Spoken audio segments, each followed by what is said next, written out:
Hi all, ഒരു secret ingredient ചേർത്ത് ഇന്നത്തെ ടൊമാറ്റോ ഓണിയൻ കറി നമുക്ക് വളരെ വേഗത്തിൽ ചെയ്തെടുക്കാം.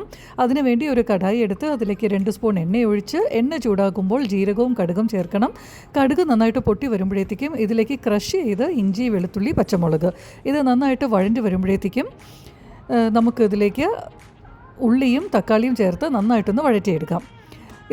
അതിനുശേഷം ഇതിലേക്ക് ആവശ്യമുള്ള മസാലപ്പൊടികൾ ചേർക്കണം. ഇവിടെയാണ് നമ്മുടെ സീക്രട്ട് ഇൻഗ്രീഡിയൻറ്റ് ചേർക്കുന്നത്, മറ്റൊന്നുമല്ല നമ്മുടെ മാഗി മസാല. അത് ചേർത്ത് നന്നായിട്ടൊന്ന് മിക്സ് ചെയ്യുമ്പോൾ നല്ലൊരു ടേസ്റ്റും ഫ്ലേവറും കിട്ടും.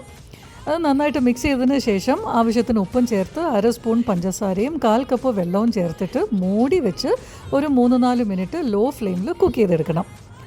ആവശ്യത്തിന് മല്ലിയിലയും ചേർത്തിട്ട് നന്നായിട്ടൊന്ന് മിക്സ് ചെയ്തെടുത്താൽ കഴിഞ്ഞ പരിപാടി. ഇത്രയേ ഉള്ളൂ, അധികം സമയമൊന്നും എടുക്കില്ല. ഇത് ചപ്പാത്തി, പൂരി, റൈസ്, ദോശ എല്ലാത്തിനെയും കൂടെ നല്ലൊരു കോമ്പിനേഷൻ ആയിരിക്കും. താങ്ക്